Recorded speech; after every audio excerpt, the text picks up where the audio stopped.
ഒരു totally disaster ആയിട്ടുള്ള performance ആയിരുന്നു ഇന്നലെ നമ്മുടെ കേരള ബ്ലാസ്റ്റേഴ്സിന്റെ കയ്യിൽ നിന്നും കണ്ടിരുന്നത്. അപ്പോ ഈ ഒരു ISLലെ ആദ്യ മാച്ചിനെ പറ്റിയുള്ള ചില കാര്യങ്ങൾ സംസാരിക്കാനാണ് ഈ ഒരു വീഡിയോ ചെയ്യുന്നത്. അപ്പോൾ നമ്മുടെ ചാനല് സബ്സ്ക്രൈബ് ചെയ്തിട്ടില്ലെങ്കിൽ സബ്സ്ക്രൈബ് ചെയ്യുക, നമ്മൾ സപ്പോർട്ട് ചെയ്യുക. അതുപോലെ തന്നെ ഒരു സ്പെഷ്യൽ താങ്ക്സ് പറയാനുള്ളത് നമ്മുടെ ഇൻസ്റ്റഗ്രാമിൽ ഏകദേശം 12K ഫോളോവേഴ്സ് നമ്മൾ അച്ചീവ് ചെയ്തിട്ടുണ്ട്. അപ്പൊ അതിന് നിങ്ങളോട് ഒരു ഹ്യൂജ് താങ്ക്സ് പറയണം. നിങ്ങളുടെ സപ്പോർട്ട് കൊണ്ടാണ് നമ്മൾ ആ ഒരു ലെവലിൽ എത്തിയത്. അപ്പൊ ഏതായാലും നമുക്ക് മത്സരത്തിന്റെ കാര്യങ്ങളിലേക്ക് കടന്നാൽ ഇന്നലത്തെ ബ്ലാസ്റ്റേഴ്സിന്റെ performance it was A totally disaster. അതായത് ബ്ലാസ്റ്റേഴ്സ് ഒരു എന്താ പറയാ, നമ്മൾ ഈ ലാലിഗൊക്കെ കാണുന്ന സമയത്ത് ഈ ബാഴ്സലോണ അല്ലെങ്കിൽ റിയൽ മാഡ്രിഡ് അവര് ചെറിയ ടീമുകൾക്കെതിരെ കളിക്കൂലെ, അങ്ങനത്തെ ഒരു ഫീലിംഗ് ആയിരുന്നു. ഒരു പക്ഷെ ആ ഒരു കോണിൽ നിന്ന് നോക്കിയാൽ അത് സത്യമാണ്. പറയാൻ കാരണം എന്താ വെച്ചാല് ISLലെ ഏറ്റവും ബെസ്റ്റ് ടീം ആണ് മോഹൻ ബഗാൻ. അവര് ഇതിനു മുമ്പ് ATK ആയപ്പോഴും ഇപ്പോഴത്തെ മോഹൻ ബഗാൻ ആണെങ്കിലും അവര് ബെസ്റ്റ് ആണ്. അവരുടെ ബോർഡും അവരുടെ ഇൻവെസ്റ്റേഴ്സും ആ ഒരു ക്ലബിൽ ഇൻവെസ്റ്റ് ചെയ്യുന്ന പൈസ ഉണ്ടല്ലോ, അതിനനുസരിച്ചുള്ള ഔട്ട്പുട്ട് അവർക്ക് കിട്ടുന്നുണ്ട്. പക്ഷെ നമ്മുടെ കാര്യം അങ്ങനല്ല. നമ്മള് എന്താണ്, ഒരുപാട് ഫാൻ ബേസ് ഉള്ള ക്ലബ്ബാണ്, അത് ശരിയാണ്. But in the case of result നോക്കിക്കഴിഞ്ഞാൽ നമുക്ക് എന്താ പറയുന്നത്, 3 ഫൈനൽ അടിച്ചു. അത് റിസൾട്ട് ആയിട്ട് കണക്കൂട്ടാൻ പറ്റുമോ? അതായത് ട്രോഫി അല്ലേ, അങ്ങനത്തെ ഒരു മത്സരത്തെ വെച്ച് തോന്നിയത്. അതായത് ഒരു ലാലിഗയിലെ ബെസ്റ്റ് സൈഡും അല്ലെങ്കിൽ പ്രീമിയർ ലീഗിലെ ബെസ്റ്റ് ഒരു ടീമും ഒരു ലോക്കൽ ടീമും കളിക്കുന്ന ഒരു ഗജാന്തരം ഫീലിംഗ്. അത്രയും കളി മൊത്തം ഡോമിനേറ്റ് ചെയ്യുന്ന ഒരു മോഹൻ ബഗാൻ. അവരുടെ ഹോം മത്സരമാണ്. അവര് നല്ല രീതിയിൽ തന്നെ പെർഫോം ചെയ്യുന്നുണ്ടായിരുന്നു. ഫസ്റ്റ് ഹാഫിൽ അറ്റാക്ക് ചെയ്യും, സെക്കൻഡ് ഹാഫിൽ അറ്റാക്ക് ചെയ്യും. പിന്നെ നമ്മുടെ ഒരു പ്ലെയർ ഉണ്ടല്ലോ, എനിക്ക് പേര് കിട്ടുന്നില്ല, ആ ഒരു സബ്സ്റ്റിറ്റ്യൂട്ട് ആയി വന്ന നമ്മുടെ നിഹാലിനെ മാറ്റിയിട്ട് വന്ന പ്ലെയർ, അവന് അടിപൊളിയായിരുന്നു. അങ്ങനത്തെ പ്ലേയേഴ്സ് വന്നപ്പോഴാണ് ശരിക്കും പറഞ്ഞാൽ നമുക്ക് കുറച്ച് പ്രതീക്ഷകള് ആ ഒരു കളി കണ്ടപ്പോൾ തോന്നിയത്. ഫസ്റ്റ് ഹാഫിലൊന്നും ഒന്നുമില്ല, അവര് വരുന്നു അറ്റാക്ക് ചെയ്യണം. പിന്നെ എന്റെ ഒരു ഒപ്പീനിയനിൽ ഇങ്ങനെ കേരള ബ്ലാസ്റ്റേഴ്സിന്റെ ഈ ഒരു ഫസ്റ്റ് കളി ഇത്രയും മോശമാകാനുള്ള എന്റെ ഒരു കാരണം എനിക്ക് പേഴ്സണലായിട്ട് തോന്നുന്നത് എന്താ വെച്ചാല്, ഒന്നാമത് നമ്മുടെ ഈ ഒരു ISL അത്രയും ലേറ്റ് ആയിട്ടാണ് വന്നത്. ISL നടക്കാൻ നമ്മൾ ചോദിച്ച ഒരു സമയം ഉണ്ടായിരുന്നു. അപ്പൊ അതുകൊണ്ട് തന്നെ നമുക്ക് കൃത്യമായിട്ടുള്ള ക്ലബ്ബ് ഫ്രണ്ട്ലീസ് കാര്യങ്ങളൊന്നും അറേഞ്ച് ചെയ്യാൻ പറ്റിയിട്ടില്ല. അതായത് നമ്മുടെ ഇപ്പൊ ടീമിൽ ഒരുപാട് ന്യൂ പ്ലേയേഴ്സ് എത്തിയിട്ടുണ്ട്, കുറെ പ്ലേയേഴ്സ് പോയിട്ടുണ്ട്. പിന്നെ അപ്പൊ എന്താ വെച്ചാൽ ഇത് ആകെ ഒരു പുതിയൊരു ഗ്രൂപ്പ് ഓഫ് പീപ്പിൾ ആണ്. അവർക്ക് ആദ്യമായിട്ടാണ് അവരൊരു നമ്മുടെ ട്രെയിനിങ്ങിനപ്പുറം ഒരു 90 മിനിറ്റ്സ് ഫുൾ മാച്ച് അവർ ആദ്യമായിട്ടാണ് ഈ പിച്ച് ഷെയർ ചെയ്യുന്നത്. അപ്പൊ അവർക്ക് ഒരു കോമ്പിനേഷൻ ഇല്ല, ഒരു കെമിസ്ട്രി ഇല്ല, ഒരുപാട് മിസ്പാസുകൾ വരുന്നു. ഇത് കളിച്ച് അവർ ഒപ്പം കളിച്ച ആ ഒരു ഇതുണ്ടല്ലോ, പരസ്പരം അണ്ടർസ്റ്റാൻഡിങ്, ആ ഒരു സംഭവം ഇല്ലാത്തത് കൊണ്ടുള്ള ഒരു പ്രശ്നം. നമ്മൾ സാധാരണ എല്ലാ ISL ടീമുകളും ഇങ്ങനെ നടത്തുന്നതാണ്. പക്ഷെ ഇക്കൊല്ലത്തെ ഒരു സിറ്റുവേഷൻ കാരണമായിരിക്കാം നമ്മൾ ഇങ്ങനെ ചെയ്യാൻ പറ്റാത്തത്. പിന്നെ എന്താ വെച്ചാല് നമ്മുടെ സ്കോഡ് എനിക്ക് കളി കണ്ട സമയത്ത് വേറൊരു ടീം കളിക്കുന്ന ഫീലാണ്. അതായത് നമ്മൾ ഒരുപാട് താരങ്ങളില്ല, നമ്മൾ ഒരുപാട് സ്നേഹിക്കുന്നെങ്കിൽ എന്താ പറയാ, നമ്മൾ ആ ടീമിൽ വേണമെന്ന് പ്രതീക്ഷിക്കുന്ന ഒരുപാട് താരങ്ങൾ ആ ടീമിലില്ല. ആ ടീമിന് ഒരുപാട് ഇൻപുട്ട് കൊടുക്കാൻ പറ്റുന്ന, അല്ലെങ്കിൽ ഓപ്പോസിറ്റ് ഹാഫിൽ ഒരുപാട് ചാൻസ് ക്രിയേറ്റ് ചെയ്യാൻ പറ്റുന്ന ജോണ, നോഹ, അങ്ങനെ അതുപോലെ തന്നെ നമ്മളെ ഐമന്, അസർ, അങ്ങനെ ഒരുപാട് കേരളത്തിന്റെ ടാലൻസുകൾ അല്ലെങ്കിൽ കേരളത്തിന്റെ കീ ഫാക്ടേഴ്സ് നമ്മൾ ഈ സീസണിൽ പോയിട്ടുണ്ട്. ഇനിയിപ്പോ പുതിയ വന്ന പ്ലേയേഴ്സ് എത്രത്തോളം പെർഫോം ചെയ്യുമെന്ന് നമുക്ക് കണ്ടറിയേണ്ട ഒരു സംഗതിയാണ്. അപ്പൊ അങ്ങനത്തെ ഒരു രീതിയിലായിരുന്നു കളിയിൽ മോഹൻ ബഗാൻ ടോട്ടലി ഡോമിനേറ്റ് ചെയ്ത് കളിക്കാണ്. നമുക്ക് കാര്യമായിട്ട് ഒന്നും ഉണ്ടാക്കാൻ പറ്റുന്നില്ല. പിന്നെയാണ് ആ ഒരു 57 മിനിറ്റിൽ മുമ്പ് പറഞ്ഞ പോലെ നിഹാലിനെ മാറ്റിയിട്ട് അവിടെ ആ ഒരു പ്ലെയർ വന്നപ്പോഴാണ് കുറച്ചൊക്കെ ഇമ്പാക്ട് കാര്യങ്ങളൊക്കെ ഉണ്ടാക്കാൻ വേണ്ടി പറ്റിയത്. പിന്നെ ഒരുപാട് അനാവശ്യമായ ഫോളുകൾ എന്ന് തോന്നുന്ന രീതിയിലൊക്കെ ഒരുപാട് ഫോളുകൾ കേരള ബ്ലാസ്റ്റേഴ്സിന്റെ കയ്യിൽ നിന്ന് വന്നിരുന്നു. പിന്നെ ആ ഒരു ഫസ്റ്റ് ഗോൾ വന്നു, പിന്നെ അതുപോലെ തന്നെ ആ ഒരു സെക്കൻഡ് ഗോൾ വന്നു. ഐ മീൻ ഞാനൊരു ആ ഒരു 1-0 എന്നുള്ള രീതിയിൽ കളി അവസാനിച്ചാലും ലാഭം എന്ന് ചിന്തിക്കുന്ന ആളാണ്. കാരണം ഈ കളിന്റെ മുമ്പ് എന്റെ മനസ്സിൽ കേരള ബ്ലാസ്റ്റേഴ്സ് ഒരു 2-1 അല്ലെങ്കിൽ 3-1 പൊട്ടും എന്നുള്ള ഒരു മൈൻഡ് സെറ്റിലായിരുന്നു ഞാൻ, ടു ബി ഹോണസ്റ്റ്. അത് മോഹൻ ബഗാനായിട്ട് നമ്മൾ ലാസ്റ്റ് കളിച്ച 9 കളിയിൽ ഒരു കളിയോട് ജയിച്ചിട്ട്, ഒരു കളി സമനില, 7 കളി അവന്മാരെ ജയിച്ചത്. അപ്പം നമ്മൾ ഏത് കാലത്ത് നോക്കിയാലും മോഹൻ ബഗാനായിട്ട് കേരള ബ്ലാസ്റ്റേഴ്സും പിടിച്ചിക്കാൻ പറ്റുന്നില്ല. ഇതിപ്പോ ഒരു 5 സീസൺ കൂടുമ്പോൾ ഒരു കളി ജയിച്ചാൽ വലിയ കാര്യമൊക്കെ എടുക്കാനില്ല. അപ്പൊ അങ്ങനത്തെ ഒരു ടീമിനെതിരെ നമ്മള് ഒരു ഗോളിന്റെ ഇതിലൊക്കെ തോറ്റാലും കുഴപ്പമില്ല എന്ന് നിൽക്കുമ്പോഴാണ് അവസാന സമയത്ത് ആ ഒരു ഫ്രീ കിക്ക് ലഭിക്കുന്നു. ആ ഒരു ഫ്രീ കിക്ക് എടുത്ത ഒരു ഹെഡർ നമ്മുടെ സച്ചിന് ഒന്നും ചെയ്യാൻ പറ്റാത്ത വിധത്തിലുള്ള ഒരു അടിപൊളി ഹെഡർ ഗോൾ, 2 ഗോൾ. അപ്പൊ എനിക്ക് പറയാനുള്ളത്, ഈ സീസണിൽ നമ്മുടെ ഇന്ത്യൻ ഫുട്ബോൾ ഫെഡറേഷൻ പുതിയൊരു നിയമം കൊണ്ടുവന്നിട്ടുണ്ട്. അതായത് ഇനി മുതൽ ISLൽ റെലഗേഷൻ ഉണ്ടാവും. അതായത് ഇന്ത്യയിലെ ഫസ്റ്റ് ഡിവിഷൻ ആയിട്ട് ISLും സെക്കൻഡ് ഡിവിഷൻ ആയിട്ട് നമ്മുടെ I ലീഗും, എന്നിട്ട് ISLന്റെ ലാസ്റ്റ് ടീം I ലീഗിലേക്ക് ചാടും, I ലീഗത്തെ ഫസ്റ്റ് ടീം ISLക്ക് ചാടും. അങ്ങനത്തെ ഒരു പുതിയൊരു ഫോർമാറ്റ് ഇപ്പൊ പരീക്ഷിക്കുന്നുണ്ട്.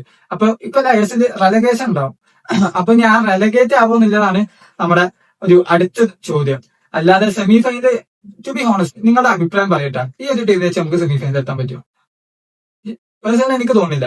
പക്ഷെ ഉണ്ടാവട്ടെ, അങ്ങനെ ആവട്ടെ എന്ന് ആഗ്രഹിക്കുന്നു. കാരണം ഈ ഒരു സീസൺ തുടങ്ങുന്നതിന്റെ മുമ്പ് വരെ നമ്മള് കേരള ബ്ലാസ്റ്റേഴ്സിനെ പറ്റിയോ അല്ലെങ്കിൽ തീരെ എന്താ പറയാ മൈൻഡ് ഔട്ട് ആയിരുന്നു സത്യം പറഞ്ഞ. അതായത് കേരളം എങ്ങനെയായാലും ഒന്നും ഉണ്ടാക്കാൻ പോണില്ല എന്നുള്ള ഒരു മൈൻഡ് സെറ്റിലായിരുന്നു ഞാൻ. പക്ഷെ എന്നാലും ISL ഇങ്ങനെ വരുമ്പോൾ, ISL ആ സമയം എടുത്തു വരുമ്പോൾ നമ്മൾ പിന്നെയും ഓട്ടോമാറ്റിക് ആയിട്ട് കേരള ബ്ലാസ്റ്റേഴ്സിന്റെ കളി കാണും. നമ്മള് അവര് ജയിക്കണം എന്ന് ആഗ്രഹിക്കും. അതെന്താ വെച്ചാല് ഈ ഒരു മാനേജ്മെന്റോ അല്ലെങ്കിൽ ഈ ഒരു പ്ലേയേഴ്സിനെ പറ്റിയിട്ട് തീറ്റ് ഉള്ളതല്ല.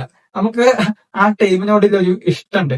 അത് നമ്മൾ ഇന്നും ഇന്നലെയും തുടങ്ങിയ സംഭവമല്ല. ISL 2014 തുടങ്ങിയ സമയത്ത് അന്ന് മുതൽ നമ്മുടെ ഈ ഒരു ടീം കപ്പടിക്കണം എന്ന് നമ്മൾ ആഗ്രഹിച്ചിട്ടുണ്ട്. അപ്പൊ അതൊരു എന്താണ് ഓട്ടോമാറ്റിക് ആയിട്ടുള്ള നമ്മുടെ ഉള്ളിൽ നിന്ന് വരുന്ന വികാരമാണ്. അപ്പൊ അങ്ങനെ ഉള്ളൊരു സമയത്ത് ഈ ഒരു സീസണ് എന്തെങ്കിലും ചെയ്യാൻ പറ്റുമെന്നുള്ളതും ഐ ഡോണ്ട് നോ റിയലി. എനിക്ക് അറിയത്തില്ല സത്യം പറഞ്ഞ ഇത് ചെയ്യാൻ പറ്റും, നമുക്ക് എന്തെങ്കിലും ഐ മീൻ ഒരു ഇമ്പാക്ട് ഇതിൽ ഉണ്ടാക്കാൻ പറ്റുമെന്നുള്ളത് അറിയത്തില്ല. നമ്മളാ ലോണിയും നോഹിയും ഐമനും അസ്ഹറും രാഹുലും ഡയമണ്ടാഗോസും അതുപോലെ തന്നെ നമ്മളെ ഡിഫൻസിൽ നല്ല പ്ലേയേഴ്സ് ഒക്കെ ഒരു ടീം ഉണ്ടായിരുന്നു കേരള ബ്ലാസ്റ്റേഴ്സിനെ സംബന്ധിച്ചിടത്തോളം. പക്ഷെ ഇപ്പൊ ഇറ്റ് ഈസ് ടോട്ടലി ആകെ എന്താ പറയാ പുട്ടും പഴം കുഴച്ചൊരു അവസ്ഥ പോലെയാണ്. ഒരുപാട് കീ പ്ലേയേഴ്സ് ആയിട്ടുള്ള പ്ലേയേഴ്സ് പോയി, അവരെ പറഞ്ഞിട്ട് കാര്യമില്ല. കാരണം എന്താ വെച്ചാല് എന്തൊക്കെ പറഞ്ഞാലും അവർക്ക് അവരുടെ കരിയറാണ് വലുത്. അവരിപ്പോ നമ്മള് കേരളത്തെ ഇഷ്ടപ്പെട്ടതുപോലെ ഇഷ്ടപ്പെട്ട പ്ലേയേഴ്സ് അല്ല. ഐ മീൻ അവർക്ക് ഇഷ്ടമാണ്, കേരളത്തിൽ കളിക്കാൻ ഇഷ്ടമാണ്. പക്ഷെ ലീഗ് ഇത്തരത്തിലുള്ള ഒരു അനിശ്ചിത എന്താ പറയാ കളി നടക്കാത്ത അവസ്ഥയിൽ അവരെ പറഞ്ഞിട്ടും ഒരു കാര്യമില്ല. അപ്പൊ അങ്ങനത്തെ ഒരുപാട് കീ ഫാക്ടേഴ്സ് ഇല്ലാതെയാണ് നമ്മൾ ഈ മത്സരം കളിച്ചത്. ഒരുപാട് ഇമ്പ്രൂവ്മെന്റ് ചെയ്യാണ്ട്, ഐ മീൻ ഒരുപാട് ഇമ്പ്രൂവ്മെന്റ് ചെയ്യാണ്ട്, പാസുകളൊക്കെ ഒരുപാട് മിസ്സായി പോകുന്നത്, പരസ്പരം ഒരു അണ്ടർസ്റ്റാൻഡിംഗ് ഇല്ലാതെ കളിക്ക് ഇക്കോലത്ത് പോയൊന്നും നടക്കൂല. അതാണ് എന്റെ ശരി. ഇക്കോലത്ത് പോയാൽ ഈ സീസണിലൊന്നും നടക്കൂല. അപ്പൊ ടോട്ടലി എനിക്ക് കണ്ടപ്പോ കംപ്ലീറ്റ്ലി ഒരു ഡിസാസ്റ്റർ ദുരന്തമായിട്ടാണ് ഇന്നലെ മാച്ച് തോന്നിയത്. പക്ഷെ ഞാൻ മുമ്പ് പറഞ്ഞ മാതിരി തന്നെ ഇമ്പ്രൂവ്മെന്റ് വരാണ്ട്, മത്സരങ്ങളും ഇനിയും വരാണ്ട്, കൊച്ചിയിൽ ഒരുപാട് മത്സരങ്ങൾ വരാണ്ട്, നമ്മുടെ സപ്പോർട്ട് ടീമിന് ആവശ്യമാണ്. അപ്പോ നമുക്ക് നല്ലത് പ്രതീക്ഷിക്കാം. ആ ഒരു ടീമിന്റെ ഭാഗത്തുനിന്ന് നല്ലത് പ്രതീക്ഷിക്കാം. നമ്മുടെ ഫാൻസ് എന്തായാലും 100% ടീമിന് കൊടുക്കുന്നുള്ളത് നമ്മൾ പറയേണ്ട കാര്യമില്ല. കാരണം നമ്മൾ ആൾറെഡി പ്രൂവ്ഡ് ആണ്. ഓക്കെ, ഇവിടെ ചില ISL ക്ലബുകളുടെ ഒഫീഷ്യൽ ഇൻസ്റ്റഗ്രാം പേജിലുള്ള ഫോളോവേഴ്സിനെക്കാട്ടിലും കൂടുതലാണ് നമ്മുടെ മഞ്ഞപ്പടക്കലെ ഫോളോവേഴ്സും കാര്യങ്ങളൊക്കെ, ആരാധക കൂട്ടം നമ്മള്. അപ്പൊ അത്തരത്തിലുള്ള ഒരു ഫാൻസിന് ഈ ഒരു ക്ലബ്ബ് നല്ല രീതിയിലുള്ള ഒരു ഔട്ട്പുട്ട് കൊടുക്കണം. ആ ഒരു ഔട്ട്പുട്ടിന് വേണ്ടിയാണ് ഈ വീഡിയോ ചെയ്യുന്ന ഞാനും ഇത് കാണുന്ന നിങ്ങളെല്ലാം വെയിറ്റ് ചെയ്തിരിക്കുന്നത്. അപ്പോ സീസൺ തുടങ്ങിയിട്ടേ ഉള്ളൂ. ഇനി ഏകദേശം 13 മത്സരങ്ങൾ ബാക്കിയുണ്ട്. അതിൽ ഏകദേശം 9 മത്സരങ്ങളായിട്ട് നമ്മൾ കൊച്ചിയിലാണ്. അത് ഈ ഒരു ഫോർമാറ്റിന്റെ ഏറ്റവും വലിയ ഒരു നമുക്ക് കേരള ബ്ലാസ്റ്റേഴ്സിന് കിട്ടിയ ഒരു അനുകൂലമാണ്. അല്ലെങ്കിൽ എന്താ വെച്ചാൽ നമുക്ക് 7 മാച്ച് ഹോം 7 മാച്ച് എവേ അങ്ങനെയൊക്കെ ആയിരിക്കും വരിക. പക്ഷെ ഇതിൽ നമുക്ക് 2 ഹോം മാച്ചും പാടി ഉണ്ട്. ഹോം മാച്ച് പറഞ്ഞാൽ സത്യം പറഞ്ഞാൽ ഒരു ഹോം മാച്ച് ആകുമ്പോൾ ആ ടീം ആൾറെഡി ഒരു 1-0 ലീഡുള്ള മാതിരിക്കാരം. കാരണം അവർക്ക് അവിടെ കിട്ടുന്ന ഒരു സപ്പോർട്ട് കിട്ടുമ്പോണ്ടല്ലോ, ആ ഒരു ക്രൗഡിനെ കാണുമ്പോണ്ടല്ലോ, അത് വേറെ ടോട്ടലി ഡിഫറെന്റ് ഫീലിംഗ് ആണ്. അപ്പൊ അത്തരത്തിലുള്ള ഒരു എന്താ പറയാ പോസിറ്റീവ് നമുക്ക് ഈ സീസണിലുണ്ട്. പക്ഷെ നമ്മുടെ ടീമിന്റെ ഭാഗത്തുനിന്ന് അത്തരത്തിലുള്ള ഒരു അപ്രോച്ച് ആണ് ഇതിനുണ്ടാവുക എന്നുള്ളത് നമ്മൾ കണ്ടറിയേണ്ട കാര്യമാണ്. പിന്നെ മാനേജ്മെന്റിന്റെ ഭാഗത്തുനിന്ന് ഒരുപാട് പ്രശ്നങ്ങളുണ്ട്. ഫണ്ടിന്റെ ഇഷ്യൂ ആയതുകൊണ്ടാണ് നമ്മുടെ മുമ്പ് പറഞ്ഞ കീ പ്ലേയേഴ്സിനൊക്കെ ഒഴിവാക്കിയത്. അങ്ങനെയൊക്കെ പറയുന്നുണ്ട്. ഏതായാലും നമുക്ക് കാത്തിരുന്ന് കാണാം. എനിക്ക് നിങ്ങളോട് പറയാനുള്ളതും ഹോപ്പ് വിടണ്ട. നമുക്ക് മിറാക്കിൾസ് ഒന്നും ഞാൻ പറയുന്നില്ല. കാരണം പക്ഷേ സീസൺ തുടങ്ങിയിട്ടുള്ളൂ. സീസൺ പകുതിയൊക്കെ ആയാൽ നമുക്ക് മനസ്സിലാക്കാം. ഓക്കെ, ഇനിയിപ്പോ ഈ ടീമിനെ കൊണ്ട് അടുത്ത ലെവലിലേക്ക് പോകാൻ പറ്റും എന്നുള്ളതൊക്കെ. അപ്പൊ നിലവില് ബ്ലാസ്റ്റേഴ്സിനെ ഫുള്ളായിട്ട് എഴുതി തള്ളണ്ട എന്നാണ് എന്റെ പേഴ്സണൽ അഭിപ്രായം. പക്ഷെ ഇന്നലത്തെ മാച്ച് നോക്കുകയാണെങ്കിൽ it was A total disaster. Okay, അപ്പോ ഈ കാര്യങ്ങളൊക്കെയാണ് നിങ്ങളുമായി ഷെയർ ചെയ്യണം എന്ന് തോന്നിയത്. ഏതായാലും നിങ്ങൾക്ക് നിങ്ങളുടേതായിട്ടുള്ള വ്യൂ പോയിന്റുകളും കാര്യങ്ങളൊക്കെ ഉണ്ടാവും. മത്സരത്തിനകത്തും മത്സരത്തിന് പുറത്തുള്ള ഒരുപാട് സംഗതികളെ പറ്റി നിങ്ങൾക്ക് അറിയുന്നതുണ്ടാവും. അത് ഒപ്പീനിയൻസ് ഒക്കെ താഴെ കമന്റ് ചെയ്യുക. അതുപോലെ തന്നെ നമ്മുടെ ഇൻസ്റ്റഗ്രാമിൽ നമ്മൾ നല്ല രീതിയിലുള്ള ഒരു എന്താ പറയാ ഒരു ബിഗ് ക്രൗഡ് നമ്മൾ ക്രിയേറ്റ് ചെയ്തിട്ടുണ്ട്. അത് നിങ്ങളുടെ സപ്പോർട്ട് കിട്ടിയിട്ടുണ്ട്. അപ്പോൾ നമ്മുടെ യൂട്യൂബിലും അത്തരത്തിലുള്ള ഒരു സപ്പോർട്ട് നിങ്ങളുടെ കയ്യിൽ നിന്ന് നമ്മൾ പ്രതീക്ഷിക്കുന്നുണ്ട്. അപ്പൊ ചാനൽ സബ്സ്ക്രൈബ് ചെയ്യാത്ത ഏതെങ്കിലും ആളുകൾ ഉണ്ടെങ്കിൽ നമ്മളൊന്ന് സബ്സ്ക്രൈബ് ചെയ്യുക. നിങ്ങളുടെ സപ്പോർട്ടാണ് നമ്മുടെ ഈ വീഡിയോ കാര്യങ്ങളൊക്കെ മുമ്പോട്ട് ചെയ്യിക്കാനും അതുപോലെ തന്നെ നമുക്ക് കിട്ടുന്ന മാക്സിമം ഔട്ട്പുട്ട് നിങ്ങളിലേക്ക് എത്തിക്കാനും. ഇപ്പൊ കഴിഞ്ഞ ദിവസമാണ് നമ്മുടെ ഒരു ISL ഗ്രൂപ്പ് കാര്യങ്ങളൊക്കെ ഉണ്ടാക്കിയത്. അത് ഏകദേശം 8000-ഓളം അല്ലെങ്കിൽ 7000-ഓളം മെമ്പേഴ്സ് ആ ഗ്രൂപ്പിലുണ്ട്. അപ്പോൾ നമുക്ക് കിട്ടുന്ന ISL മാച്ച് ലിങ്കുകളും അല്ലാതെ റയൽ, ബാസ, ബാക്കി പ്രീമിയർ ലീഗ്, ചാമ്പ്യൻസ് ലീഗിന്റെ മാച്ച് ലിങ്ക് കാര്യങ്ങളൊക്കെ അതിൽ അപ്ലോഡ് ചെയ്യും. അപ്പൊ ആ ഒരു ഗ്രൂപ്പിന്റെ ലിങ്ക് ഏതായാലും ഞാൻ ഇവിടെ ഡിസ്ക്രിപ്ഷൻ ബോക്സിലും കമന്റ് ബോക്സിലും ആഡ് ചെയ്യാം.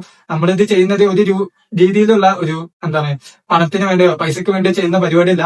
നമ്മൾ ഈ ഒരു ഗ്രൂപ്പ് ഞാൻ ഉണ്ടാക്കാൻ ആഗ്രഹിച്ചതല്ല, കാരണം വേറൊരു ഗ്രൂപ്പിന്റെ ലിങ്ക് ആയിരുന്നു അത്. ഓക്കെ, അപ്പൊ ആ ഒരു ഗ്രൂപ്പിന്റെ ലിങ്ക് ആണ് ആദ്യം കൊടുത്തത്. പക്ഷെ ഒരുപാട് ആളുകൾ വന്നുകൊണ്ട് തന്നെ ആ ഗ്രൂപ്പ് ഫുള്ളായി.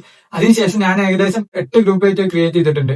ഒരു ഗ്രൂപ്പ് വാട്സ്ആപ്പ് ഗ്രൂപ്പിൽ ഏകദേശം 1025 ആളുകൾക്ക് നിൽക്കാൻ പറ്റും. അങ്ങനത്തെ 8 ഗ്രൂപ്പ് ക്രിയേറ്റ് ചെയ്യണമെങ്കിൽ അത്രയും ഫാൻ ബേസ്, ഫുട്ബോളിനെ ആ ഒരു ലവ് ചെയ്യുന്ന ആളുകൾ അല്ലെങ്കിൽ ഫുട്ബോൾ മുഹബത്തുള്ള ആളുകൾ നമുക്ക് ചുറ്റും ഉണ്ട് എന്നുള്ള അർത്ഥമാണ്. അപ്പൊ നമുക്ക് ഇൻസ്റ്റഗ്രാമിൽ ഉണ്ടാക്കിയ മാതിരി തന്നെ നമുക്ക് നമ്മുടെ ഒരു കമ്മ്യൂണിറ്റി നമുക്ക് യൂട്യൂബിലും ആരംഭിക്കണം. അത് നിങ്ങളുടെ എന്താണ് എല്ലാവരുടെയും സപ്പോർട്ട് വേണം. അപ്പൊ മാക്സിമം നിങ്ങൾ ഈ വീഡിയോ ഒന്ന് ലൈക്ക് ചെയ്യാനും ഒന്ന് സബ്സ്ക്രൈബ് ചെയ്യാനും അതുപോലെ തന്നെ നിങ്ങൾ ഈ മാച്ചിനെ പറ്റിയുള്ള അഭിപ്രായങ്ങളും കാര്യങ്ങളൊക്കെ കമന്റ് ചെയ്യാനും ശ്രമിക്കുക. ഏതായാലും മറ്റൊരു നല്ലൊരു ടോപ്പിക്കോട് കൂടി നിങ്ങൾക്ക് ഉപകാരപ്രദമാകുന്ന ഒരു ടോപ്പിക്കോട് കൂടി വീണ്ടും കാണാം. Good bye.